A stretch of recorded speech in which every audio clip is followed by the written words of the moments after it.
오늘은 출애굽기 12장 내용을 함께 좀 살펴보려고 합니다. 12장과 또 13장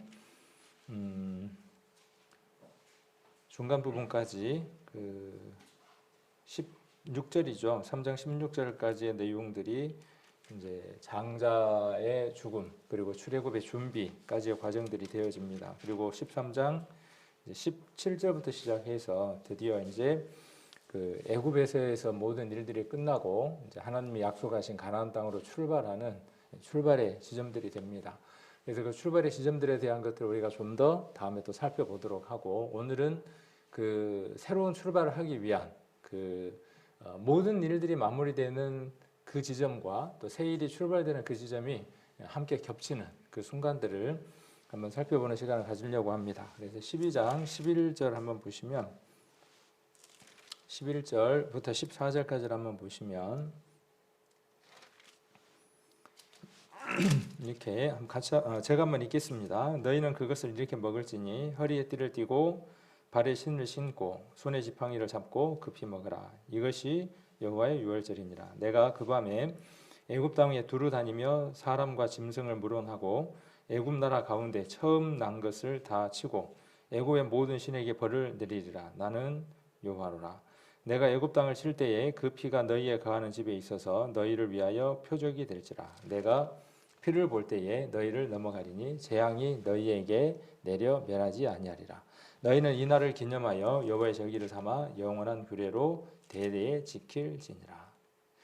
오늘 찬양도 199장도 그 찬양이 아마 이 배경으로 해서 또 예수 그리스도를 통한 그 유월절까지를 배경으로 해서 우리가 찬양을 함께 드렸습니다. 이 허리에 띠를 띠었다. 그다음 또 발에 신을 신었다. 그다음에 손에 지팡이를 짚고 있다. 급히 먹고 있다. 이런 내용들은 어떤 긴박성, 그리고 날이 새면 이제 그곳에 더 머무를 수 없고 다른 장소로 이동해야 한다고 하는 용어들에 대한 대표들입니다. 허리에 띠를 띠는 거죠. 그래서 어떤 옷들이 걸리적거리지 않고 한 방향으로 갈 수 있는 준비. 발에 신을 신었다는 것은 먼 길을 갈 준비를 하는 것이죠. 손에 지팡이를 쥐었다는 것도 마찬가지의 의미들을 갖고 있습니다. 그래서 이러한 절기와 그다음 우리가 지금 처해 있는 상황들, 현재 어떤 상황들을 보면 많은 부분들이 유사하지 않는가 하는 생각들을 해봅니다. 그래서 곧 하나님의 임박한 심판이 정해져 있고 우리는 그 마지막 시대에 우리가 살아가고 있는 부분들, 이런 부분들을 우리가 한번 생각하시면서 또 출애굽기 내용들을 살펴보시면 또 좋겠다라는 생각이 듭니다. 출애굽 과정도 우리가 한번 살펴보고 있고요. 7장부터 15장까지의 내용을 살펴보고 있고, 오늘은 주로 12장, 그 다음에 13장까지의 내용들을 한번 살펴보는 시간이 되겠습니다. 지난번에 우리가 제1재앙 피재앙이 있다 그랬죠. 그 다음 제2재앙이 개구리 재앙이 있었습니다. 그리고 제3재앙이 티끌, 이가 되는 재앙이 있었고, 그 다음에 4재앙, 파리재앙이 있었죠. 파리가 애굽에 있는 모든 사람들에게 파리가 생겨서 괴롭게 하는 일이 있었죠. 근데 여기에서 우리가 좀 주의 깊게 볼 수 있는 성경 구절을 우리가 찾아서 읽었습니다. 그 내용이 무엇이었느냐 하면 구별이라고 하는 단어였습니다. 그래서 파리재앙이 있으면서 고센 땅에는 8장 22절에 보시면 고센 땅에는 파리가 없었다는 것이죠.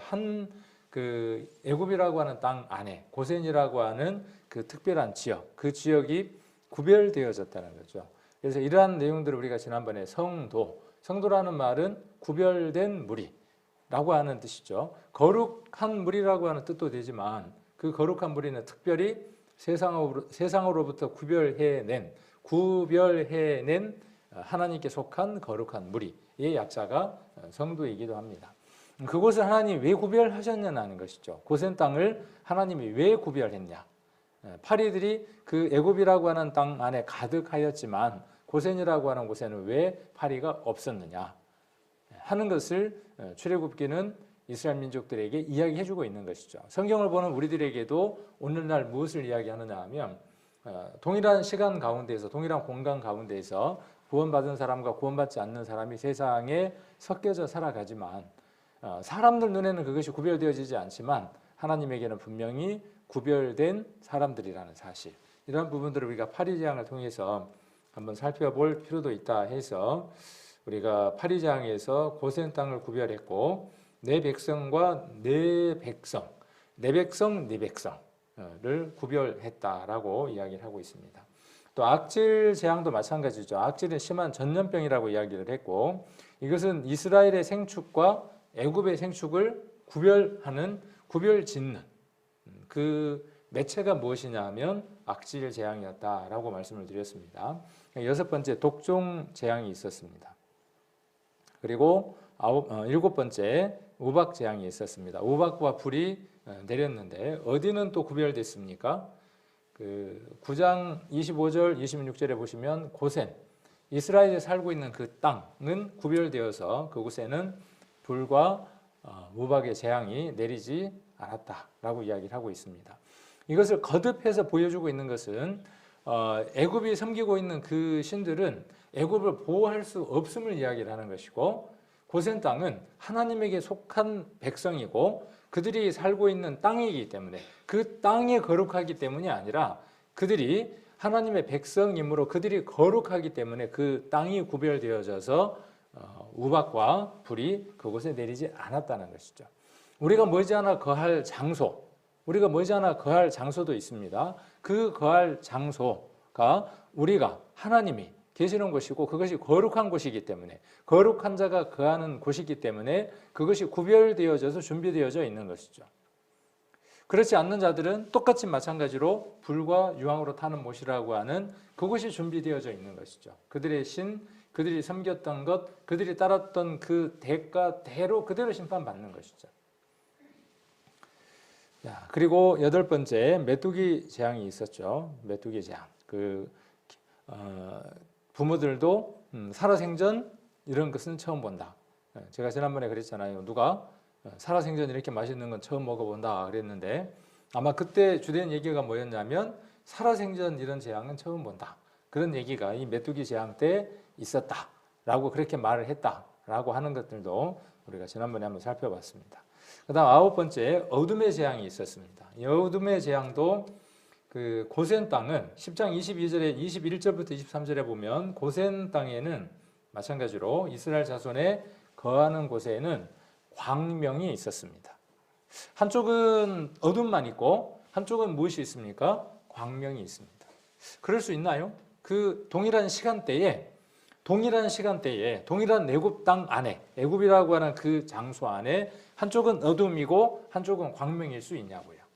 그럼 누구만 하실 수 있는 능력이라는 것이죠. 애굽신은 그 일을 할 수 없어요. 사람들이 섬기는 신은 사람이 만들어낸 신은 사람이 섬기는 신은 그 일을 할 수 없어요. 그것은 어둠이에요. 우리가 구별되어져서 우리가 거할 장소는 어떤 장소냐 하면 광명만 있는 장소예요. 그렇죠? 우리 요한계시록에 보면 그렇죠? 거기는 해와 달이 쓸데없어요. 필요 없는 곳이에요. 누가요? 예수 그리스도가 빛이 되어 주셔서 모든 것들을 환하게 밝히는 그곳입니다. 지옥은 어떻습니까? 그들이 섬겼던 사단이 섬겼던 그 장소, 그 지옥은 영원히 어두운 곳, 흑암이라 그랬죠. 캄캄한 곳입니다. 불이 있음에도 불구하고 그곳에도 불이 있습니다. 타는 불이 있습니다. 꺼지지 않는 불이 있습니다. 그러함에도 불구하고 그곳을 성경은 어두운 곳이라고 이야기를 하고 있습니다. 우리는 이런 이전에 있었던 수천 년 전에 있었던 이런 이스라엘 민족에게 있었던 10가지 재앙들을 보면서 역사에 있었던 일이구나. 쉽게 영화를 보면 와 하나님의 능력이 저렇게 크구나 하는 것들만 바라보는 관점에서 이제 이것들이 우리에게 이루어진 일들이라고 하는 것. 우리가 실제로 그 기적을 표적을 맛보고 살아가는 사람들이며 그 가운데 있다고 하는 것들을 우리가 이 말씀들을 통해서 확인할 필요가 있다 하는 부분들을 지난번에 말씀을 드렸습니다. 또한 우리는 목숨을 건진 자들입니다. 우리는 남여의 성을 가지고 있습니다. 남성의 성을 갖고 있고 여성의 성을 갖고 있지만 하나님 안에서 영원한 생명을 얻은 사람들은 그의 성이 하나님 나라를 기업으로 물려받는 면에 있어서는 남성의 성을 갖고 있습니다. 그리고 장자입니다. 그 장자가 죽임을 당할 그 장자가 문 설주와 인방에 피를 뿌림으로 말미암아 생명을 얻은 자입니다. 영원한 생명을 얻은 자들이죠. 또 한 면에서는 하나님과 우리의 관계 속에서 사랑의 관계로는 기업을 물려받는 일에 있어서는 아버지와 아들의 관계고, 사랑의 관계에 있어서는 신랑과 신부의 관계입니다. 그래서 성은 모두 다 여성의 성입니다. 특별히 교회는 여성의 성을 갖고 있죠. 그래서 신부로서 표현이 되어져 있습니다. 그리고 여러 사람이 아니라 한 몸으로 이야기를 하고 있습니다. 그리고 구원받은 우리 각각은 그곳에 한 지체로 한 영역에 포함되어 있는 것이죠. 거기에서 서로 협력하고 서로 동력하면서 하나님의 일을 하는 신부로서 표현이 되어져 있습니다. 그래서 이런 부분들까지도 우리가 좀 더 멀리 입체적으로 바라볼 수 있는 재앙들이 되어집니다. 그리고 이 장자의 재앙도 애굽 사람과 이스라엘 사람 사이를 구별하는 표가 되어지는 거죠. 똑같은 집입니다. 똑같은 거리에서 삽니다. 똑같은 밥을 먹고 삽니다. 그런데 그날 밤에 구별되어지는 겁니다. 그날 밤에 쫙 갈라지는 겁니다. 새가 떴을 때, 동이 텄을 때 어떻게 될까요? 동이 딱 텄을 때, 새벽이 되고 동이 딱 텄을 때 어떤 일들이 벌어질까요? 호곡의 소리가 나는 거죠. 온 나라에 호곡의 소리가 나는 겁니다. 그러나 어디에는요? 양의 피를, 어린 양의 피를 문 설주와 인방에 바른 이스라엘의 집에는 찬양의 소리. 그리고 그들은 그날 새벽이 어떻게 되어지는 거죠?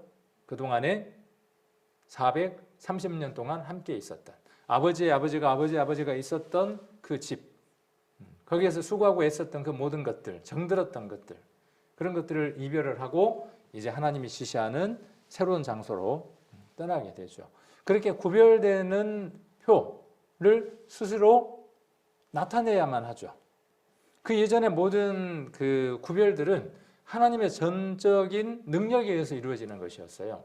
그런데 여기에 나와 있는 장자의 재앙의 구별은 특별하게 어떻게 구별되어지느냐 하면 스스로 하나님이 구별해 놓으신 그 구별에 스스로가 함께 동참하고 함께 동력되어질 때 구별되어지는 구별이에요.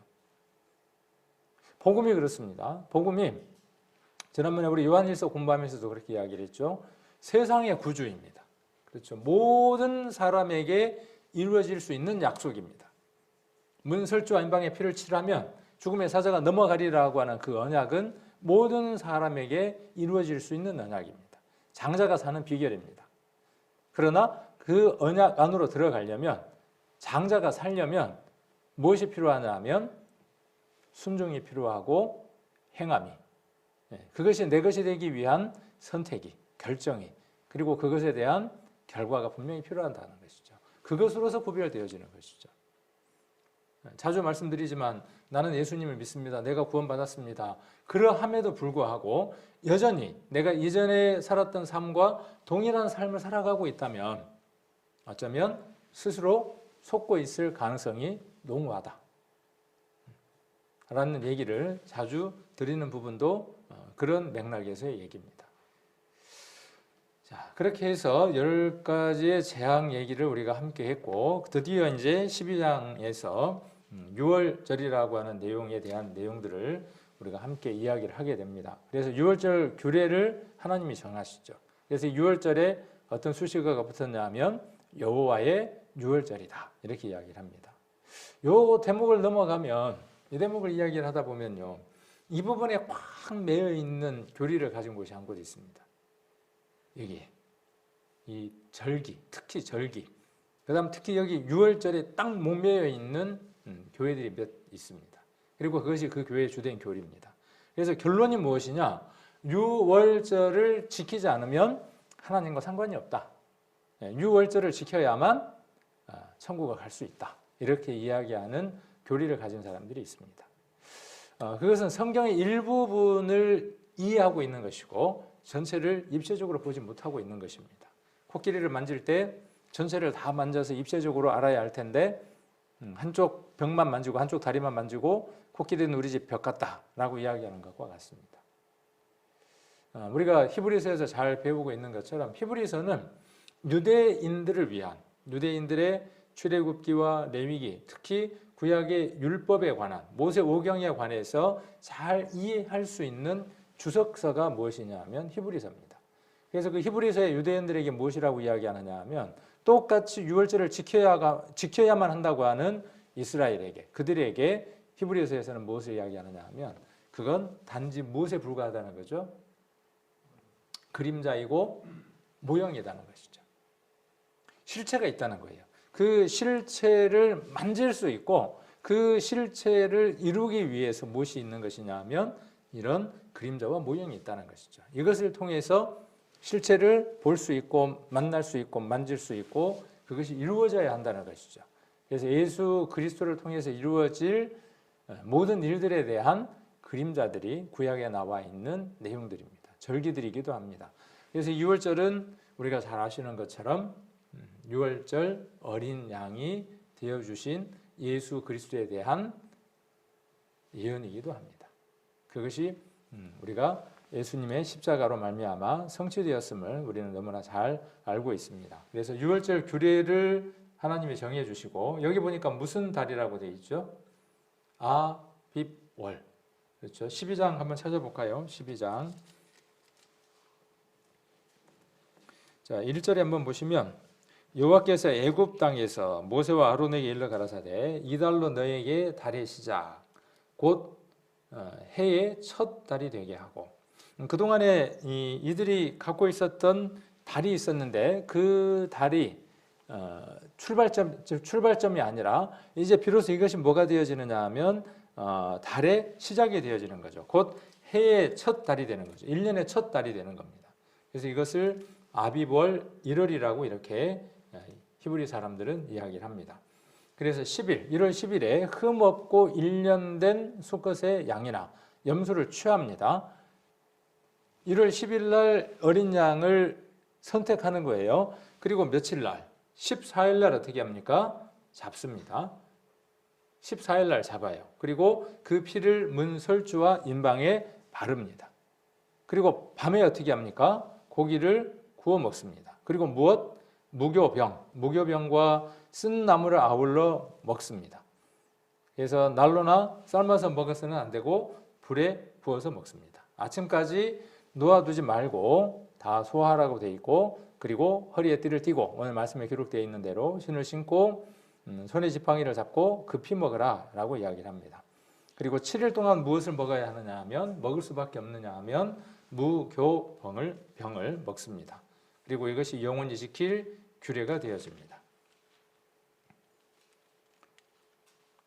자, 뒤로 한 장 조금 넘겨서 보시면 18절에 보시면 정월에 그랬죠. 정월에 그달 14일 저녁부터라고 되어 있습니다. 아까는 이달 열흘이라 그랬으니까 10일이 되겠죠. 그리고 여기 지금 18절에 정월에 그랬으니까 이제 해를 뭘로 기준으로 삼게 된 거예요? 그 해의 첫 달이 된 거니까 그게 정월이 된 거죠. 1월이 된 거죠. 정월에 그달 14일 저녁부터 21일 저녁까지 너희는 무교병을 먹을 것이요 7일 동안 먹으라고 이야기를 하고 있는 걸 볼 수 있습니다. 그리고 문 밖으로 나가지 말라 그렇게 이야기를 하고 계십니다. 그래서 오늘은 이 유월절 절기와 그다음에 무교절과 그다음에 초실절 그리고 나머지 그 절기에 관한 내용들을 조금 더 오늘 복습해보는 그런 시간을 가져보려고 합니다. 그리고 그 복습과 함께 그것들 속에서 우리가 어떤 소망을 더 든든하게 가져야 하는가 하는 부분들을 더 확인해보는 시간을 가져보려고 합니다. 그리고 책 속에 이렇게 꽂아갖고 다니시라고 제가 프린트물을 준비를 했습니다. 이전에도 한번 제가 드렸던 것 같은데 조금 성경책 안에 넣을 수 있도록 조그맣게 만들었고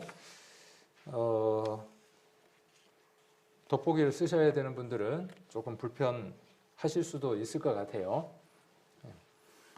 이런 그 자료들이 성경을 이해하거나 또 상황을 이해하는 데에 도움이 되어집니다. 몰라도 우리가 영적인 교훈을 얻는 데에 크게 지장은 없겠지만 우리가 이러한 내용들을 알므로 해서 더 입체적으로 성경을 이해할 수 있기 때문에 우리가 이렇게 여러 가지 자료들을 이용하는 것, 지도를 보는 것 이런 부분들이 우리에게 유익할 것이다라는 생각을 합니다. 이 도표가 잘 만들어져 있더라고요. 그래서 제가 자주 이 도표를 이야기를 하고 이전에도 한번 우리가 이 도표를 보았던 적이 있습니다. 그리고 여러 설교자가 제가 알기로는 그 세 분의 설교자가 이 이스라엘의 절기에 관해서는 여러 차례 또 여러 방향으로 그 말씀들을 이렇게 선포해 주셨기 때문에 오늘은 좀 편하게 복습하는 시간 그리고 조금 그 수준을 조금 낮추어서 그렇게 한번 이해해 볼 수 있는 시간들을 가져보려고 합니다. 여기 도표가 좀 보기 어렵나요? 쉽나요? 어렵나요? 이게 법례를 좀 잘 이해해야만 합니다. 여기 지금 주황색으로 되어 있는 거 있죠. 주황색으로 되어 있는 거. 여기 보면 이렇게 주황색으로 되어 있는 건 그림에 보니까 뭐라고 되어 있죠? 건기입니다. 건기. 비가 오지 않는 시기예요. 건기. 그러니까 이스라엘의 달력의 몇 월부터 몇 월까지가 건기인가를 우리가 이것을 통해서 한번 알 수 있겠죠. 그 다음 이 색깔이 무슨 색깔인가 모르겠네요. 청색이나 되나요? 이 색깔은 우기입니다. 우기. 비가 오는 절기입니다. 그 다음 여기 보면 글자색이 이렇게 보라색인가요? 보라색으로 되어 있는 건 2차 성전 때의 그 달의 이름이에요. 이스라엘의 1월, 2월, 3월. 우리는 1월, 2월, 3월 그리고 영어로는 보면 또 그 이름들이 다르죠. 우리가 영어에서 쓰는 1월, 2월, 3월, 4월의 그 이름들은 신들의 이름들을 다 가지고 온 것들이죠. 그 영어의 그 뭐죠 요일도 그렇고 다 그런 것들이 다 내포되어 있죠. 우리도 마찬가지죠. 우리도 월, 화, 수, 목, 금, 토일이 다 어디에서 와 있는 것들이죠. 다 그런 그 사상들에서 들어와 있는 것들이죠. 우리의 그 24절기도 그렇고 그다음에 12간지도 그렇고 모든 것들이 그런 것들을 바탕으로 해서 들어와 있는 것들을 우리가 지금 사용을 하고 있습니다. 이스라엘도 그런 부분들을 우리가 한번 살펴볼 수 있고 그 속에 무엇이 있느냐 하면 특별히 하나님께서 그들에게 관여하여서 생긴 절기들이 있다는 것이죠. 그래서 그런 절기들을 우리가 이 표 속에 다 담아 놓은 겁니다. 자, 그리고 가로 안에 여기 보면 가로 안에 이렇게 기록되어 있는 것은 1차 성전 이전 때의 이름들입니다. 그리고 이렇게 지금 이 색깔로 되어 있는 거, 이 색깔 지금 그린색으로 되어 있는 뭐 1월, 2월, 2월, 3월, 3월, 4월, 4월, 5월, 5월, 6월은 그냥 우리 태양력입니다.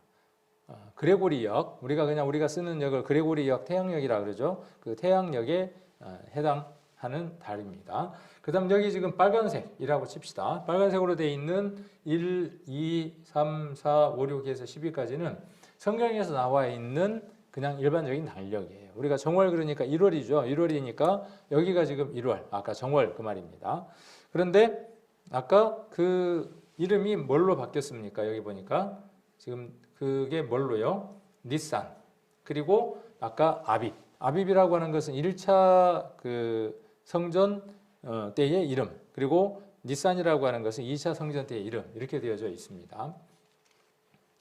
이렇게 되어져 있고 그래서 조금 이해가 되나요?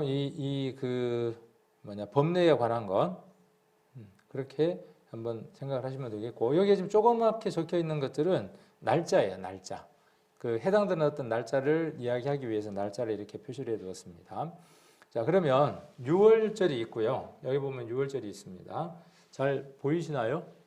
작아가지고 잘 안 보이는데 좀 볼 수 있도록 크게 확대를 한다고 했는데 그래도 적네요. 자, 여기 보면 6월절이 있죠. 이렇게 6월절이 있고 그 다음에 아까 양을 선택하는 날짜가 6월절 양을 선택하는 날이 1월, 정월, 니산월, 아비월 똑같은 얘기죠. 10일이었죠. 10일.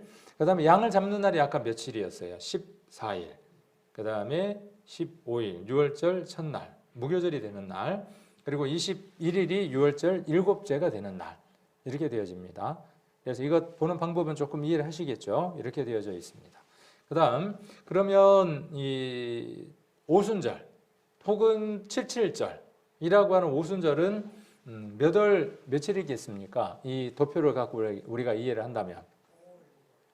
자, 우리가 해당하는 태양력에는 5월, 6월이 되겠죠. 그리고 포도를 주로 재배하는 시기가 되고 본격적인 추수가 이루어지는 시기고 여기는 곡물의 첫 수확이 이루어지는 시기고 그렇죠? 조금 이해가 되나요? 그래서 여기 뭐가 있냐 하면 초실절이 있어요. 초실절이 있습니다. 처음 곡식을 추수하는 절기가 있고 그 다음에 그 추수를 하고 7주가 지나요. 추수를 하고 7주가 지나면 그 추수가 거의 완료되는 시점이 되어져요. 수확이 완료되는 시점이 되어지는데 그 수확이 완료되는 시점이 어디쯤 되어지느냐 하면 여기 초실절, 7.7절쯤이 되어집니다. 그러니까 철저하게 농사를 짓는 것에 많은 영향을 받고 있는 절기이기도 합니다. 그리고 또한 어디서부터 그것이 출발했느냐 하면 하나님이 이스라엘을 구별한 그것으로부터 출발했다는 것이죠. 절기가. 그래서 이스라엘의 첫 출발은 무엇으로부터 출발한다는 것이죠. 민족적인 달력이 출발되는 이스라엘과 하나님 사이의 종교적인 신앙적인 출발점은 어디에서 출발한다는 거예요? 니산월, 아비월 1월 1일부터 출발한다는 것이죠. 그리고 10일 양을 잡는 것으로부터 하나님하고의 관계들이 출발되어진다는 것이죠. 이것은 어디서부터 유래했다는 것이죠? 아까 출애굽하는 장자가 죽는 그 재앙으로부터 출발했음을 우리가 알 수 있습니다. 자, 그리고 아까 오순절은 그럼 어떻게 되느냐 하면 성경 달력, 그렇죠? 요거 1월, 2월, 성경에 나와 있는 달력이 되겠죠. 1월, 2월, 3월이 되겠죠. 이스라엘 사람들이 이야기하는 달력이 되겠죠. 아비월. 그럼 만일에 성경에 아비월이라고 나오면 우리는 시대적으로 이거 1차 성전 시기구나. 그렇게 이해를 할 수 있겠죠. 그리고 1월 달이구나 하는 걸 알 수 있겠죠. 만일에 여러분들이 느헤미야서를 읽는다. 에스더를 읽는다. 근데 거기 보면 니산월이라고 하는 또 달이 나오기도 합니다. 그러면 그럴 때에는 이거는 2차 성전 때 이후의 이야기구나. 그리고 이것은 1월 달이구나 하는 걸 알게 된다는 거죠. 모르고 읽어도 감으로 잡으면 되지만 이렇게 알고 이해를 한다면 이 달력이구나. 그때 이때는 어떤 일들이 이루어지는구나 하는 것들을 알 수 있겠죠. 자, 여기 오순절은 3월 달 정도가 되겠죠.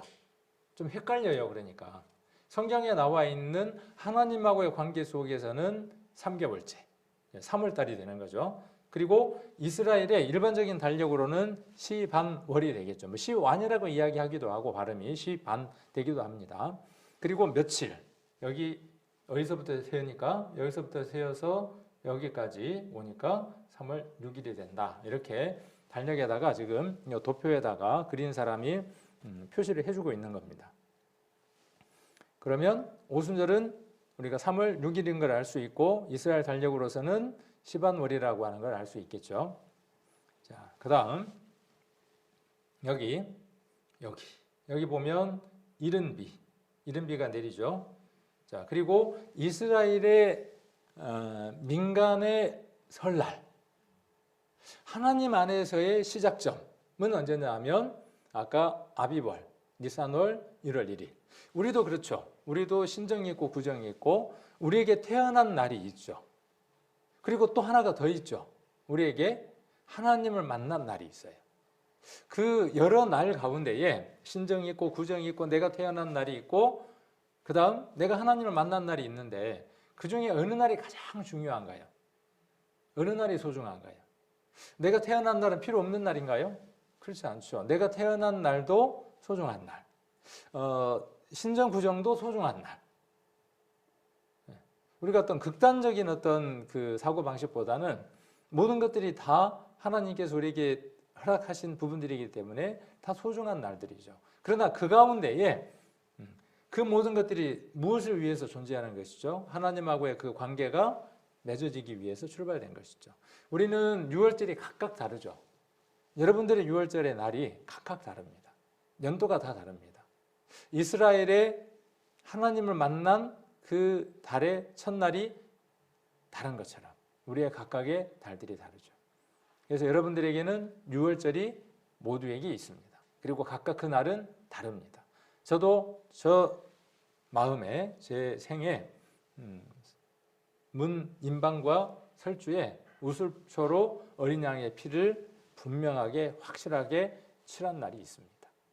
저는 그 문 설주와 임방 안에서 피칠을 하고 두려운 채로 오늘 성경에 기록되어 있는 대로 허리에 띠를 띠고 신의 발을 신고 그리고 지팡이를 짚고 급히 내가 서둘러서 먹고 있지만 혹은 불안하기는 하지만 혹 이날 저녁에 죽음의 사자가 내 아들을 죽이고 지나간다면 어떻게 될까? 이런 것들은 우리가 많이 해보는 것들이죠. 내가 구원 못 받았다면 내가 확실히 구원을 받았을까? 갑자기 잘 아는 사람이 며칠 동안 안 보여. 저기는 휴거되고 나는 남아있는 거 아닌가? 뭐 이런 불안함들이 초기에는 있었죠. 우리 신앙 초기에는. 그러나 점점점 시간이 지나면서는 어떻게 돼요? 무엇을 의지하게 됩니까? 내 마음의 상태와 어떤 환경들을 의지하는 것이 아니라 눈에 분명하게 보여지는 그 빛을 보고 확신을 더욱 갖게 되죠. 그 6월절이 저와 여러분에게 분명하게 있죠. 그런 것처럼 이스라엘에게도 이렇게 첫 출발이 있습니다. 그 다음 여기 민간력이 있습니다. 민간력의 신년은 언제냐 하면 7월 1일입니다. 7월 1일. 7월 1일이 이스라엘의 무엇이냐 하면 신년이에요. 새해가 되는 날이에요. 그날 무엇을 하느냐 하면 나팔을 붑니다. 여러 절기가 지금 나오고 있죠. 벌써. 아까 6월절 나왔고 무교절 나왔고 초실절 나왔고 그 다음 뭐가 나오고 있죠? 지금 나팔절이 나오고 있죠. 자, 그 다음에 속죄일이 있습니다. 그 날짜의 간격은 며칠이죠? 열흘의 간격을 갖고 있습니다. 7월 10일 속죄일. 그냥 속죄일이 아니고 이스라엘 민족 전체에 그동안에 1년 동안에 지었던 모든 죄에 대한 사함을 받는 날이기 때문에 이 날을 대속죄일이라 그럽니다. 우리 레위기라든지 출애굽기라든지 이런 데에서 우리가 전도집회 때 할 때 들었던 그 속죄일입니다. 기억하시죠? 그래서 그날은 1년에 한 번 누구만 들어갈 수 있습니까? 대제사장만 성소를 지나 휘장을 지나고 지성소 안에 들어가서 양의 짐승의 피를 뿌릴 수 있는 단 하루의 날. 이날 이스라엘 민족의 모든 죄를 다 사함받는 날이 이루어집니다. 그래서 여기 나팔절이 있고 대속절이 있습니다. 그러면 나팔절은 왜 존재하는 걸까요? 나팔절은 모집하는 거죠. 보면 이스라엘은 모집하거나 성의를 선포하거나 할 때 나팔을 붑니다. 그래서 이 나팔절은 오로지 무엇을 위한 절기이냐 하면 대속죄를 위한 절기입니다. 준비하는 기간입니다. 그래서 대속죄일이 이루어지게 되고 그 다음 여기 장막절, 그 다음에 초장절, 수장절이라고 하는 절기가 있습니다. 우리가 보통 초막절이라고 하는 절기가 7월에 있습니다. 7월 15일 이렇게 다 몰려 있게 되죠. 자, 그리고 여기 수전절, 수전절 기억하시나요? 수전절 기억하시는 분? 수요일날 우리 성경 공부했는데 불임절, 불임일 기억하시나요? 했어요. 불임일도. 그래서 이스라엘의 절기 가운데에 아까 이렇게 7개의 절기와 그 다음에 2개의 절기 이렇게 한번 살펴볼 수 있습니다. 그래서 요 안에 있으니까 요거를 버리지 말고 성경책 사이에다 이렇게 넣어놓고 또 특히 구약을 읽을 때나 여러 가지 어떤 날짜나 이런 것들이 나올 때 이것을 중심으로 해서 보시면 좋고 신약에도 보면 추수와 관련해서 뭐 이른비 늦은비 여러 가지 이야기들이 나오죠. 그럴 때마다 이것을 보시고 우리 절기나 이런 것들하고 한번 비교를 하시면서 보시면 도움이 많이 될 겁니다. 자, 그 다음에는 7 절기를 한번 이렇게 예수님과 어떻게 성취됐는가 또 우리와 어떤 관계가 있는가 하는 것들을 비교하려고 이렇게 도표를 한번 그려봤는데 도표를 그리다 보니까 너무 적어가지고 다 들어오지는 않더라고요. 7 절기가 어디에 다 기록되어 있죠? 성경에. 성경 어디에 기록되어 있죠? 레위기에. 레위기 어디에 기록되어 있죠? 23장에. 그래서 레위기 23장을 보시면 7 절기가 언제부터 언제까지인지 다 이렇게 기록되어 있습니다. 그러니까 우리가 7 절기 그러면 레위기 23장 이렇게 생각하시고 찾아서 보시면 될 겁니다. 자, 그래서 아까 이제 6월절에 관계된 부분들은 조금씩 정리를 했으니까 이번에는 어떻게 그것이 성취됐는가를 한번 살펴보면 자, 6월절은 예수님의 십자가에서 피 흘려 주심에 대한 내용들이 6월절이 되고 무교절은 예수님의 무덤, 누룩 없는 빵을 먹는 것에 무교절이 비유될 수 있고 초실절은 예수님이 죽은 자 가운데에서 모든 죽은 자 가운데에서 모든 죽어 있는 자들, 아담 안에서 시작해서 예수님 오실 때까지, 그리고 하나님 안에서는 인류가 끝날 때까지의 모든 죽은 자들 가운데에서 부활하신 첫 열매. 그러면 여기에서 우리가 소망을 가질 수 있는 것이죠. 어떤 소망을 가질 수 있어요? 모든 자가 죽었지만 그 안에서 산 소망이 있는 자가 부활할 수 있다고 하는 확신을 갖게 되죠. 그래서 예수 그리스도의 부활은 누구의 확신이냐 하면 그를 믿는 자, 예수 그리스도의 보혈을 믿는 자 안에서 확실하게 이루어지는 부활에 대한 소망이기도 합니다. 그래서 초실절은 그런 내용들을 담고 있고, 우리가 잘 아는 것처럼 오순절은 성령이 오실 것이라고 하는 것에 대한 내용이기도 합니다. 조금 하나 여기서 더해보면 이 오순절은 무엇과 참 재밌느냐 하면요, 모세가 율법을 받아가지고 내려온 그것과 연관되어져 있습니다. 그러니까 신약과 구약이 맞물려 있는 것을 볼 수 있어요. 모세가 가지고 온 율법과 예수 그리스도께서 죽으시고 장사되고 40일 동안 함께 있다가 가시고 성령이 오신 그 날과 율법을 받은 날이 일치하는 걸 볼 수 있습니다. 이렇게 성경에 나와 있는 절기들도 우연히 없이 하나님께서 세밀하게 이렇게 조율하고 계시는 것도 우리가 한번 살펴볼 필요가 있겠습니다. 우리가 잘 아시는 것처럼 나팔절은 너무나 잘 아시죠? 나팔절은 뭐 하는 거죠? 나팔절, 아까 모집하는 거죠. 그 성회를 알리고 거기에 구성되는 사람들을 불러 모으는 거죠. 그날이 언제입니까? 우리가 간절히 소망하는 날이고, 성경 안에서는 예수님이 죄와 상관없이 두 번째 자기를 바라는 자들에게 오시는 날, 그날이 언제입니까?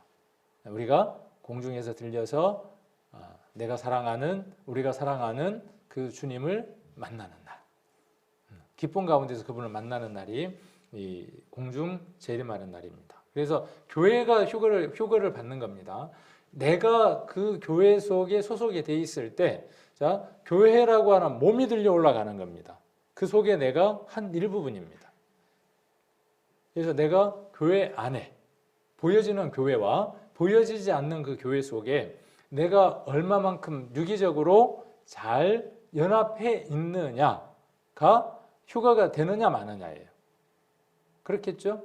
휴거의 조건이 뭡니까? 장자가 죽지 않는 방법이, 장자가 사는 방법이 무엇이었습니까? 양의 피를 설주와 임방에 바르는 것이었습니다. 예수님이 공중에 재림하실 때 나팔 소리가 들릴 때 거기에 내가 참여할 수 있는 것은, 참여되는 것은 내 능력과 내 공로로 이루어지는 것이 아니라 말씀에 순종하고 그 순종함 가운데에 문을 잠그고 그 속에 함께 있는 것이었어요. 교회 가운데 함께 있는 겁니다. 보여지지 않는 무형의 교회 안에 유기적으로 함께 있는 것이고, 그러면 보여지는 교회는 필요 없느냐? 이게 문제예요. 병폐예요. 어느 교회는 보여지는 교회에 너무나 많은 치중을 합니다. 갖다가 바릅니다. 거기에다가 모든 교리를 다 짜서 집어넣습니다. 보여지는 그것에. 근데 어느 참 믿음을 가지고 있는 어느 또 믿음의 한 공동체는 이렇게 모이는 장소, 이렇게 모이는 시간, 이렇게 보여지는 것들에 대해서 그거 아무것도 아니야. 성경에 기록되어 있잖아. 뭐라고 기록되어 있느냐? 하나님 뭘 보신다?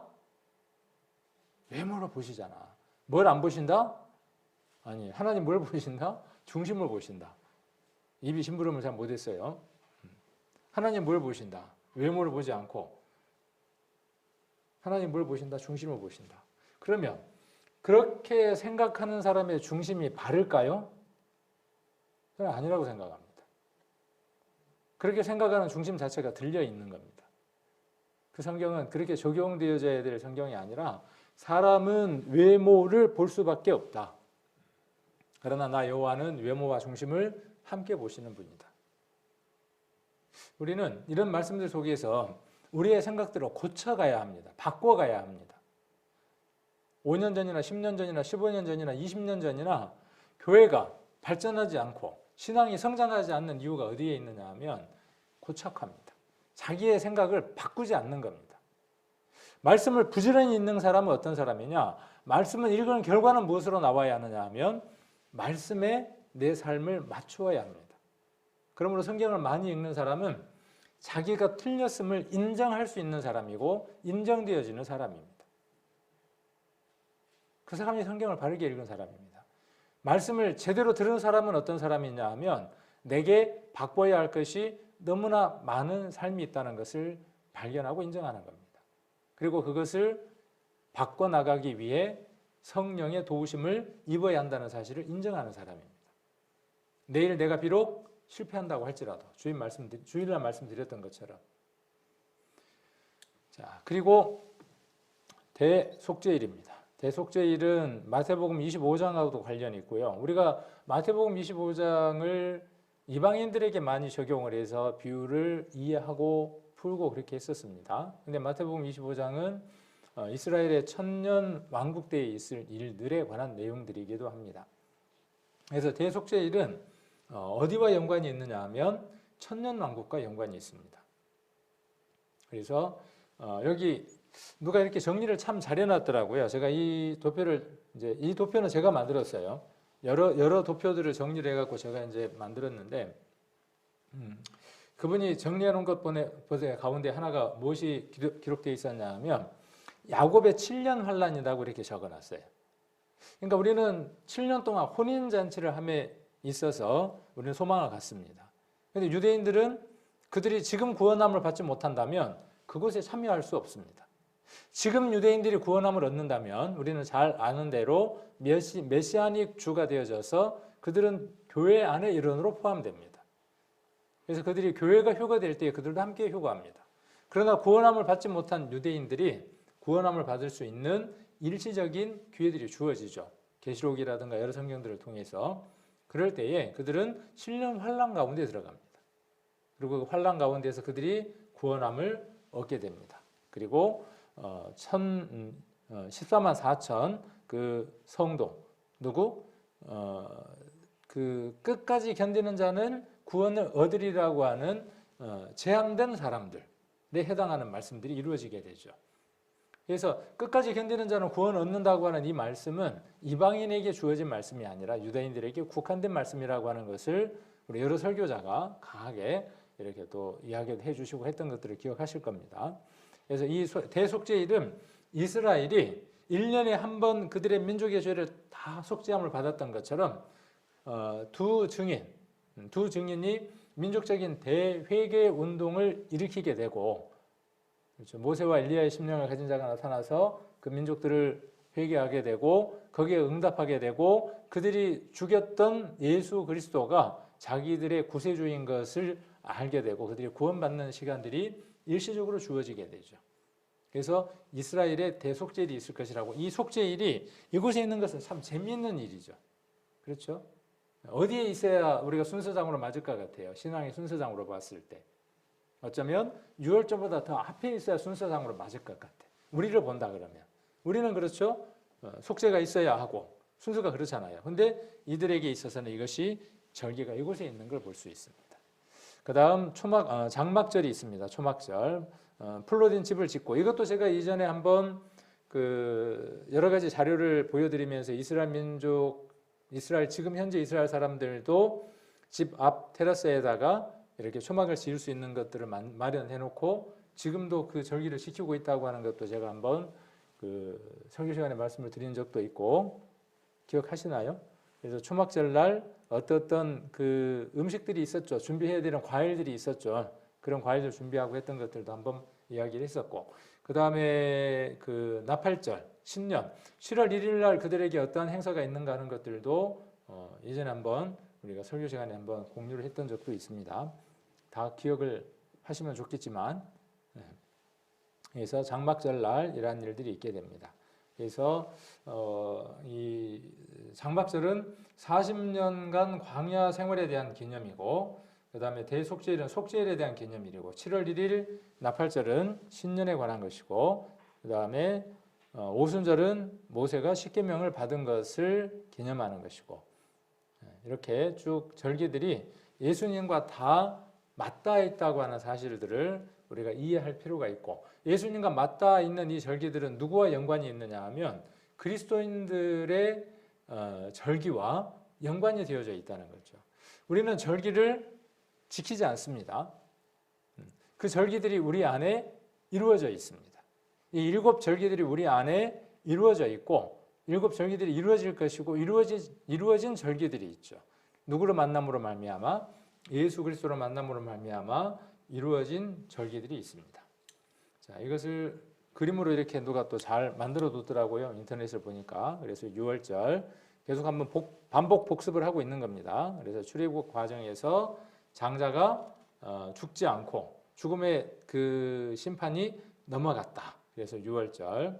그래서 흠없고 1년 된 수양을 잡고 우슬초로 문설주에 피를 바르고 그 고기와 무교병 쓴나물을 먹었습니다.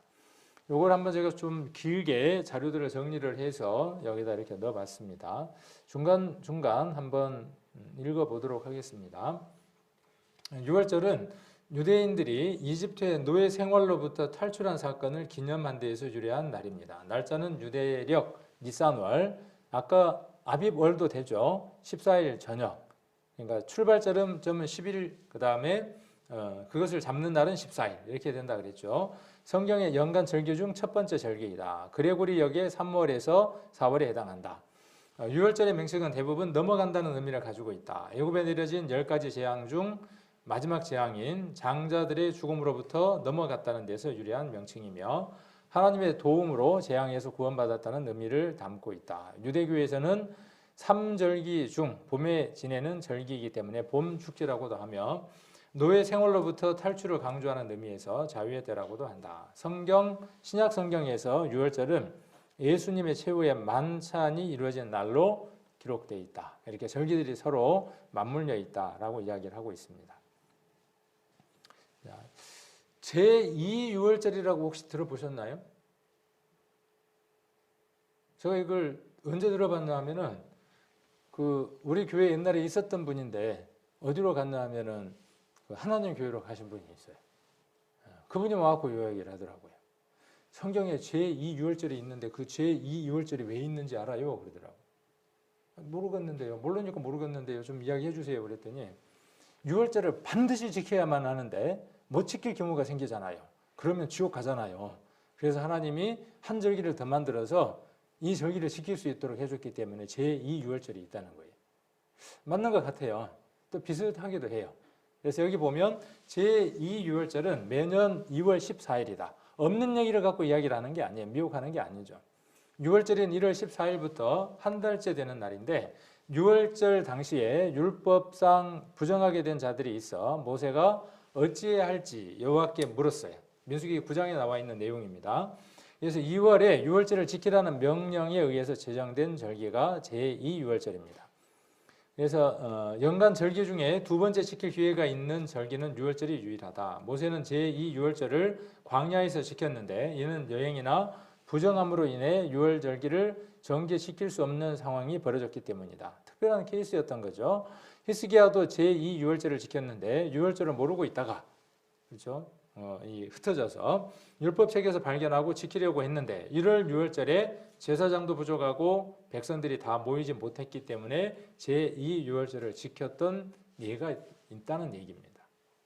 근데 이 모든 것들이 아까도 이야기했지만 그림자이고 모형이고 어디에서 완성되어지는 것이죠? 예수 그리스도로 말미암아 완성되어지는 것이죠. 이 날을 지켜야 한다 하는 것들은 한쪽이 모순이 되어지는 문제점들을 갖게 됩니다. 자, 무교절입니다. 무교절은 아까 그 종교력, 아까 이스라엘이 그 6월절을 됐던 그 해가 1월이 되면서 생긴 달력. 그래서 1월 15일부터 21일까지 출애굽 이후 무교병을 먹으며 고생한 것을 기념하죠. 아까 며칠 동안 먹었습니까? 기억하시나요? 자, 무교절은 니산월 15일부터 7일간 유대인들이 지켰던 명절이다. 현재 달력 그레고리역으로 3월에서 4월경이다. 이스라엘 백성이 6월절을 지키고 급히 애굽에서 나오느라 누룩을 넣지 않는 떡을 가지고 나오면서 7일간 무교병을 먹게 되었다. 출애굽기 12장 17절로 20절을 보면 나와 있습니다. 6월절 밤에 애굽왕 바로가 장자를 멸하는 재앙을 당하고 모세와 아론을 불러서 이스라엘 백성을 데리고 떠나라고 하셨습니다. 하나님께서 약속하신 가나안으로 출발한 후에 애굽왕 바로의 군대에게 쫓기기 시작하여 홍해 바다를 건너는 7일 동안 고생한 날들을 기억하기 위한 절기예요. 그래서 홍해 바다를 건너는 7일 동안 누룩이 있는 떡을 준비할 수 없어서 7일 동안 누룩 없는 떡을 먹었던 기간 7일이 있었고 그것을 기념하는 절기가 레위기의 무교절이라고 하는 절기로 기록되어 있습니다. 그래서 무교병을 고난의 떡이다라고 신명기 16장 3절에는 기록되어 있습니다. 초실절입니다. 초실절은 무교절 중 무교절 가운데 있는 거죠. 첫 안식일 다음 날이 되는 거죠. 주일. 그래서 첫 열매의 수확을 감사하는 절기고 모든 첫 것의 주인, 장자의 주인이 누구라는 거예요. 첫 수확의 주인이 누구라는 것이죠. 첫 소실을, 첫 수확물을 드렸어요. 무엇을 의미하는 것이었어요? 첫 수확을 드렸던 것은 무엇을 의미하는 것이에요? 장자가 첫 것이 생명을 얻은 것에 대한 감사라고요. 근데 이게 어떻게 왜곡됐어요? 추수감사절. 처음 수확한 걸 누구에게 드려? 교회 앞에다가 갖다가 이렇게 수북이 쌓아놔. 그런 절기로 어떻게 됐어요? 사단이 살짝 바꿔놨어요. 사단은요, 이미테이션의 대가예요. 이미테이션이 뭐냐 하면 가짜예요. 우리 루비똥 있잖아요. 루비똥, 가방. 근데 그 가방을 만들어서 루비똥이라고 하면 걸리잖아요. 그러니까 뭐라고 써야죠? 루비똥 하고 쓰죠. 그렇게 해서 똑같이 만들어요. 그것의 원조가 누구냐 하면 사단입니다. 성경에 나와 있는 많은 이러한 부분들을 살짝만 왜곡을 시킵니다. 그래서 유혹을 시킵니다. 그리고 그것이 무엇인가 큰 것처럼 그렇게 속이는 특징들이 사단에게 있습니다. 거짓의 아비입니다. 그래서 첫 것의 주인은 하나님이다 하는 것을 고백하는 절기입니다. 부활의 첫 열매 대신 예수님에 대한 그림자이기도 합니다. 6월절 후 안식일이 지나고 다음 날 애굽에서 탈출하고 홍해를 건너 육지에 이른 날을 기념하여 초실절을 삼았어요. 마른 땅을 밟은 그날. 그래서 그 후 맥추의 초실절을 3대 절기 하나로 삼아서 지속적으로 지키라고 절기를 정해 주셨어요. 이런 말이 나올 때마다 어때요? 절기를 지키라고 절기를 정해 주셨다. 그러니까 지금도 어떻게 해야 될 것 같아요? 그 절기를 그대로 그 날짜를 삼아서 지켜야 될 것 같은 그런 불안감을 조성을 하고 그렇게 사람들을 만들어서 그렇게 해야만 어때요? 묶어둘 수 있죠. 그러나 히브리서에서 이 모든 것들에 대한 답들이 있다고 하는 것들을 우리는 알고 있죠. 자, 유대교에서 첫 열매는 하나님께서 주신 농산물에 대한 감사의 의미로 드렸다. 하나님께서 먼저 드신 상태가 되어야 그 열매는 내가 먹을 수 있는 유효한 음식이 되는 것이다. 신약에서 명칭은 부활절로 예수님의 부활을 잠자는 자 중 첫 열매로 언급하고 있다. 구약 성경에는 맥추절이라고도 하기도 하고 이 밖에 수확한 첫 이삭 혹은 첫 열매를 하늘을 향해 흔든다 하여서 요제 이렇게 흔든다 해서 요제절, 거제절이라고 하기도 합니다. 자, 그다음 오순절이죠. 오순절은 아까도 이야기했던 것처럼 모세가 십계명을 받았던 그것과 일치하는 날짜. 그래서 유대 종교력 3월 아까 며칠이었죠? 6일. 아까 프린트물을 자세히 보니까 미스프린트가 있어요, 없어요? 발견 못 하셨나요? 이거에서 미스프린트가 있어요. 고치세요. 어디로 고쳐야 할지는 얼른 찾아서 고치셔야 됩니다. 고쳐야 될 때가 있죠. 어디에 고쳐야 되죠? 민간역. 7월 14부터 시작해서 쭉 내려오다가 9월 6일이라고 제가 적어놨습니다. 작아서 안 보이시죠? 미스프린트예요. 제가 타이핑을 치다가 그 9를 3으로 해야 되는데 잘못 쳤습니다. 3월 6일 오순절. 그래서 맥추절, 7.7절. 맥추절이니까 그냥 동일하게 초실절이라고 이야기도 하는 것이죠. 그런데 어떤 것과 구별되어져야죠? 아까 무교절에 있는 그 주일과는 구별되어져야죠. 그래서 거기서부터 7주죠. 7주가 지난 77은 49 해서 지난 날. 그래서 77절이라고 이야기하기도 하고 그 다음에 오순이라는 말이 무슨 뜻이에요? 오순. 순. 기억나시나요? 이거 한번 이야기해드렸는데 순. 우리도 많이 써요. 순. 열이라는 뜻이에요. 열. 그렇죠. 열. 그러니까 오순이니까 뭐냐 하면 50일이라는 얘기죠. 오순이니까. 자, 77절에 대한 내용들을 먼저 보면 이건 전부 다 제가 어디에서 이렇게 가져와서 정리를 했냐 하면 위키백과라고 하는 게 있습니다. 거기에 있는 내용이 다 완벽하지는 않지만 조금 도움이 되어져서 거기에 있는 부분들을 이렇게 카피를 해서 일부러 이렇게 정리를 했습니다. 77절은 7번의 7날이라는 의미이다. 77절의 문자적 의미는 7이라고 하는 수는 어떤 수가 되어질까요? 성경에서. 이것도 마찬가지로 어떤 것들이 완성되어지는 수죠. 하나님이 기획하신 인류의 역사를 우리가 보편적으로 7,000년 이렇게 우리가 이야기를 하고 있는 것처럼 그리고 그 7,000년 가운데에 남겨져 있는 1,000년이 천년왕국이죠. 그리고 우리는 지금 인류의 역사 6,000년 마지막에 살고 있고 천년왕국으로 지나가는 그 중간 지점에 그 타임에 지금 우리가 살고 있는 것이죠. 그래서 7이라고 하는 수는 그런 의미들을 갖고 있고 그래서 77절의 문자적인 의미는 이스라엘 농경 사회에서 비롯됐고 초실절에 밀 첫 수확을 시작하여 7주에 걸쳐 밀을 수확하고 그렇죠. 7주에 걸쳐서 수확하고 그 수확의 완성의 기쁨을 기념하는 날입니다. 그러니까 수확이 이루어지고 그 수확이 반복적으로 이루어져서 7주가 이루어지는 것이죠. 수확이 완성이 된 거예요. 예수 그리스도가 잠자는 자 가운데에서 부활하시고 그러니까 유월절날 어린 양이 되어지시고 그 다음에 잠자는 자 가운데에서 부활하시고 거기서부터 얼마를 세워서 날짜를 세워서 그날 예수 그리스도께서 누구를 보내주신다고 말씀하셨습니까? 요한복음에 그가 오실 것이다. 성령이 오실 것이다. 라고 이야기를 했죠. 그래서 이것에 대한 예언은 요엘서에 예언되어져 있기도 하죠. 그래서 초시절로부터 49일을 세고 이튿날, 즉 50일째가 칠칠절이다. 요일 기반으로 날짜가 정해지기 때문에 매년 다른 날짜가 초실절이 된다 그랬습니다. 오순절은 한자의 5번의 열흘이 지난 날이라는 의미이다. 그래서 순이라는 말은 열흘, 10 그런 얘기입니다. 그래서 초실절은 부활절로 아까 지난번에 이야기를 했었고 첫 열매로 부활하신 예수께서 부활 후 40일째에 승천하시면서 오순절까지 예루살렘에 약속하신 성령을 기다리라고 말씀하셨습니다. 구약의 절기였던 칠칠절은 하나님께 십계명과 율법을 받아온 날이에요. 재밌죠? 구약의 칠칠절이 십계명과 율법을 받아온 날이라면 칠칠절에 십계명과 율법을 주신 것처럼 오순절에 약속된 성령을 주셔서 3천 이 3천이라는 수가 참 재밌더라고요. 한번 찾아보니까 그들이 십계명과 율법을 받아가지고 내려왔는데 그들이 지킬 수 있는 상황이었어요? 못 지킬 수 있는 상황이었어요? 이것 때문에 그들이 행했던 그것 때문에 죽은 사람의 수가 얼마였느냐 하면 3천이었던 것을 기억하실 겁니다. 그래서 레위가 무엇이 되어졌죠?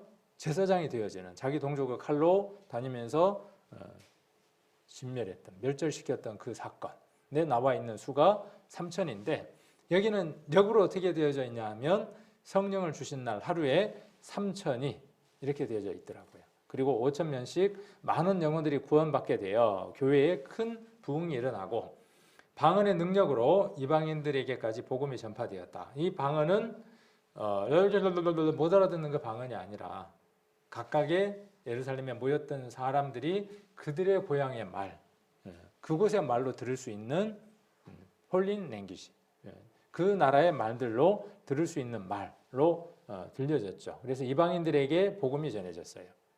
자, 그리고 사도 베드로는 오순절 성령이 요엘 선지자의 예언이 이루어졌다고 설교를 하고 있죠. 자, 그리고 나팔절, 우리가 그렇게 간절히 기다리는 나팔절. 이게 그 태양력으로는 언제쯤 됐었죠? 태양력 한번 보시면 몇 월 달쯤 됩니까? 나팔절이 지금 보니까 9월, 10월이죠. 올해 9월, 10월 지나갔어요? 안 지나갔어요? 아직 안 지나갔죠. 그래서 어떤 사람들은 9월, 10월이 되면 많이 긴장들 한다고만요. 많이들 긴장을 하는데 그때 혹시 주님 오시지 않을까 하고 날짜를 가지고 그게 바른 것은 아닌 것 같아요. 우리가 언제 주님 오신다고 생각하고 살아가야 합니까? 내일 아니면 오늘 주님이 오신다고 생각하고 살아야 그것이 바른 믿음입니다. 앞선 믿음의 선진들은 날짜를 정하여 놓지 않았습니다. 때, 날 누구에게 속한 것입니까? 아버지께 속한 것이에요. 그날은 천사도 아들도 모른다 그렇게 말씀하신 것처럼 우리 그 가나 혼인잔치 영화에 보면 나오잖아요. 결혼일 날 잡는 것은 아들도 몰라요. 아버지가 정하는 거예요. 그런 것처럼 이 날도 언제 올지 모릅니다. 정해놨다면 가관일 겁니다. 그날 되기 전만 사람들이 어떻게 했어요? 신실하게 살겠죠. 그 날이 정해져 있지 않기 때문에 우리는 깨어 있을 수밖에 없는 것이죠. 매일 긴장하고 살아가야 하는 것이죠. 그래서 나팔절은 유대인 민간력으로 1월이고 새해 첫날이 됩니다. 이런 것도 한번 찾아보면 참 재밌어요. 머리가 아프긴 한데 이거 찾아보면 시간 가는 줄 모릅니다. 하루가 그냥 훌쩍 넘어갑니다. 이번 주에 아니면 이번에 성경 공부를 하면서 내가 이스라엘의 7전기는 내가 마스터하리라. 성경을 통해서 신구약을 통틀어서 내가 쫙 한번 깨워봐야지. 그리고 정리를 하면요. 정리됩니다. 그리고 많은 걸 얻습니다. 그럴 때 도움이 되라고 도표를 제가 드렸습니다. 나팔절 또는 유대교 신년제라고 부릅니다. 로슈 하샤나. 이거 지난번에 제가 동영상도 보여드리고 그랬죠. 로슈 하샤나는 우리말로 바꾸면 새해의 머리다. 그런 뜻이라 그랬죠. 그러니까 새해 첫머리 그런 뜻이죠. 새해 첫날 그런 뜻입니다. 그래서 나팔절은 10일 뒤에 당할 대속죄일을 준비하는 날이에요. 나팔절은 가을 농작물을 마지막으로 거두게 되는 초막절, 즉 가을 절기의 시작인데 나팔을 불어 대속죄일의 준비로 성회를 열어 거룩하게 지키는 날로서 성서력으로 7월 1일에 거행되는 절기입니다. 준비되는 절기예요. 우리가 이 절기가 지금 준비되어 있는데 우리 성도님들은 어떻게 살아가십니까? 이스라엘 사람들은 내일 이제 어떻게 되어지는 날이냐 하면 모든 것들을 정리하고 어떤 것도 보장되어 있지 않는 어떤 길이 준비되어 있는지도 모르는 그 미지의 길을 떠나야 합니다. 기대도 되고 두근거리기도 하고 걱정도 되는 그날 밤을 보내는 거죠. 어떤 자세로 보냈습니까? 그들이. 오늘 아까 본문으로 돌아가면 12장 1절로 11절에 12장 11절에 나와 있는 그 이하의 말씀들 허리에 띠를 띠고 그랬죠. 한번 우리 말씀 한번 찾아보겠습니다. 베드로전서 1장을 한번 찾아보겠습니다. 베드로전서 1장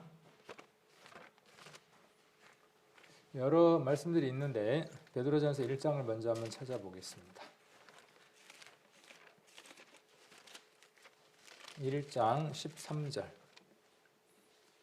그러므로 너희 마음의 허리를 동이고 마음에 허리가 있는가 봐요. 허리띠를 졸라매야 됩니다. 마음의 허리띠를 동이고 근신하는 겁니다. 깨어 있어야 합니다. 근신하여 예수 그리스도에 나타나실 때에 너희에게 가져올 은혜를 온전히 바랄지어다. 이게 온전한 그리스도인의 모습이에요. 그리스도께서 무엇인가를 가지고 오신다고요. 너희에게 줄 상이 있다 그랬어요. 계시록에 기록되어 있는 대로 속히 오리라 너희에게 줄 상이 있다 그랬어요. 행한 대로 갚으시겠다 그랬어요. 그래서 근신해야 하는 거죠. 그래서 마음의 허리를 동여야 합니다. 이럴 때가 아닌지 마음을 어떻게 해야 돼요? 정신을 번쩍 차리게 하고 허리를 동여야만 주님이 가져오실 그것을 준비할 수 있습니다. 우리 에베소서 6장도 한번 보겠습니다. 에베소서 6장 14절. 이 말씀 잘 아시는 말씀이죠. 6장 14절. 어쩌면 이스라엘 사람들에게 출애굽하기 때 적용되어야 될 말씀이 신약의 이 말씀들을 거기다 적용해 볼 수도 있겠다 싶어요. 14절. 그런즉 서서 진리로 너희 허리띠를 띠고 의의 흉배를 붙이고 평안의 복음에 예비한 것으로 신을 신고 모든 것 위에 믿음의 방패를 가지고 이로써 능히 악한 자의 모든 화전을 소멸하고 구원의 투구와 성령의 검 곧 하나님의 말씀을 가지라. 그리스도인들에게 믿음을 가졌습니다. 믿음이 분명하게 이루어져 있습니다. 그러한 성도에게 여기 무엇을 요구하느냐 하면 진리로 허리띠를 띠라 그랬고 의의 흉계를 붙이라 그랬고 신을 신으라 그랬고 그 다음에 믿음의 방패를 믿음의 방패인데 믿음이 있고 거기에 뭐가 있어야 돼요? 그 믿음이 손상되지 않도록 공격받지 않도록 그 믿음이 보호되도록 무엇이 필요합니까? 믿음의 방패가 필요합니다. 우리나라에 복음을 전했던 초기 선교사들의 이름 가운데 믿음의 방패 선교단도 있었어요. 그런 그 선교 단체도 있었던 걸 기억을 합니다. 믿음의 방패가 그만큼 중요합니다. 믿음이 있지만 그 믿음이 공격당할 때에 방어할 수 있는 것들이 있어야 하죠. 어쩌면 우리는 그 시점으로 본다 그러면 이스라엘이 출애굽하기 직전에 머물러 있는 다분히 어두운 그런 시기에 우리가 머물러 있지 않는가 하는 생각도 해봅니다. 유대 종교력 7월 10일이 대속죄일입니다. 그래서 이스라엘 온 민족의 죄를 국가적으로 속죄하는 날, 모든 민족의 죄를 속죄하는 날, 대제사장이 시성소에 1년에 한 번 들어갈 수 있는 유일한 날, 그래서 노동하지 않는, 그리고 아사셀 양을 광야로 내어 보내는 특별한 행사를 하는 날. 이 아사셀 양의 모습도 예수 그리스도의 모습이죠. 시성소 안에서 성막 안에서 잡히는 그 염소도 예수 그리스도의 모형이고 아사셀 양 광야로 가서 놓여지는 그 예수 그리스도도 그 아사셀도 예수 그리스도에 대한 그림자이기도 합니다. 대속죄일은 속죄일이라고 불리기도 하고 유대력 7월 10일에 기념하는 유대인들 명절입니다. 모든 죄를 용서받고 속죄함 받는다는 의미를 갖고 있습니다. 그래서 속죄일 앞에 큰 대자를 붙여서 대속죄일이라고 부른다. 대속죄일은 이스라엘의 모든 죄가 완전히 사해지는 날이다.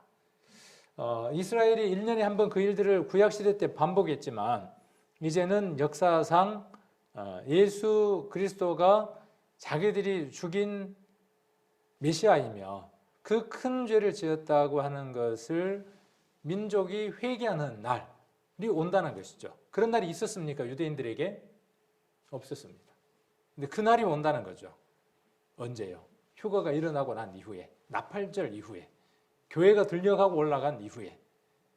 그것이 우리가 잘 아는 대로 7년 환란 가운데 일어날 일들입니다. 자, 그래서 이 나팔절은 준비성으로 제정되는 절기예요. 그만큼 대속죄일이 중요한 날이죠. 대속죄일이 중요하기 때문에 7월 1일 날 성회를 선포하고 나팔을 부는 거죠. 그 중요한 날 우리가 들림받는다는 것은 얼마나 귀한지 모르겠습니다. 그런 소망들이 우리에게 있는 것은 그래서 엄숙하게 속죄하는 마음으로 나팔절로부터 10일간 단장품들을 제하면서 경건히 준비하며 대속죄일을 기념하는 거죠. 그러니까 7월 1일부터 며칠까지 7월 10일까지 어떤 기간을 보내는 거죠? 열흘간 10일간 어떤 시간을 보내는 거예요? 마음대로 사는 게 아니라 그 기간 동안 뭐 하는 겁니까? 경건하게 엎드려서 그들의 죄가 얼만큼 많은가를 돌아보는 거죠. 그 기간이 우리는 기쁨의 기간으로 보내고 그들은 두려움으로 보내는 기간이 되겠죠. 구약시대 대속죄일의 가장 큰 특징은 1년 중 유일하게 이날에만 성소에 들어갈 수 있는 문이 열린다는 겁니다. 그리고 아사셀 제비 뽑은 염소에게 안수한 후 아사셀 수염소를 무인지경 광야에 풀어놓게 되는데 아사셀 수염소는 이스라엘의 모든 죄를 짊어지고 광야를 배회하다가 죽게 되어 이스라엘의 모든 죄를 소멸하게 된다라고 이야기를 합니다. 근데 이게 믿는 사람들이 써놓은 거 아니에요, 이거요. 믿는 사람들이 이렇게 써놓은 게 아니고 위키 백과라고 하는 백과사전에 이렇게 써져 있다고요. 왜 그들이 구원 못 받았을까요? 성령의 도우심으로 그들 안에 믿음으로 이것을 이루어주는 성령의 도우심이 없었기 때문입니다. 자, 그리고 마지막으로 초막절입니다. 유대 종교력 7월 15일부터 21일까지. 그래서 수장절, 장막절이라고 하기도 합니다. 온 가족이 청막에서 지내고 무엇을 기념하는 날이죠? 광야에서 청막을 치고 생활했던 것. 하나님이 그 압제 당하는 거기로부터 우리를 구원하셨다고 하는 것들을 기념하는 날. 초막절, 수장절, 장막절이라고 하기도 하고 풀로 집을 지어서 기념하는 절기입니다. 레위기 23장 43절에 따르면 하나님께서 이스라엘 백성에게 초막절을 지키라고 함으로써 하나님께서 이스라엘을 애굽에서 인도하신 후 광야 생활 중에 초막에 거하게 한 줄을 이스라엘 대대로 알게 하려고 하는 겁니다. 풍요한 결실을 주신 하나님께 감사하면서, 그렇죠? 광야 40년간 함께 하셨던 하나님을 자손 대대로 기억하게 하려는 것이다. 그러니까 이스라엘의 절기 안에는 그런 숨은 뜻들이 담겨 있고 그런 삶 교육을 하기 위해서 모세 오경은 그들이 포로로 잡혀갔던 데에서 돌아온 그 이스라엘 민족들에게 교육하기 위한 것들로 많이 활용이 되어졌죠. 모세 오경이. 그 가운데 이런 절기들은 이스라엘 민족들에게 그들의 정체성을 다시 되돌리게 하는 절기들로 나타나겠죠. 그래서 우리가 느헤미야서라든가 에스더라든가 이런 성경들을 보면 돌아와서 그들이 포로로 갔다가 귀환한 그들이 가장 먼저 하는 일들이 뭐냐 하면 말씀을 깨달았던 그들이 가장 먼저 하는 일이 뭐냐 하면 이스라엘 민족들에게 절기를 지키게 하는 것이죠. 그리고 그 절기와 함께 하나님이 우리 민족들에게 어떠한 일들이 있게 했는가를 다시 한 번 더 상기시키게 하는 거죠. 누구에게로 돌아가도록? 하나님에게로 돌아가도록. 오늘 이 시간 이 7 절기를 우리가 함께 살펴보는 이유는 무엇 때문이냐 하면 이 절기를 통해서 하나님께서 우리가 하나님께 가까이 가야 할 그 시점들이 다가왔다고 하는 것들을 이제 우리에게 선명하게 알려주는 그 절기로 우리가 오늘 이 시간들을 살펴보는 시간을 가졌습니다. 이 절기를 지키라고 하는 것이 아니라 이 절기 가운데에 있는 예수 그리스도를 만나고 그분이 오실 그 시점들이 되어졌을 때 우리가 반갑게 맞이할 수 있는 그러한 귀한 사람이 되고 그러한 합당한 삶을 살아가는 저희들이 되었으면 좋겠다 하는 생각에서 오늘 이 말씀들을 함께 나누어 봤습니다.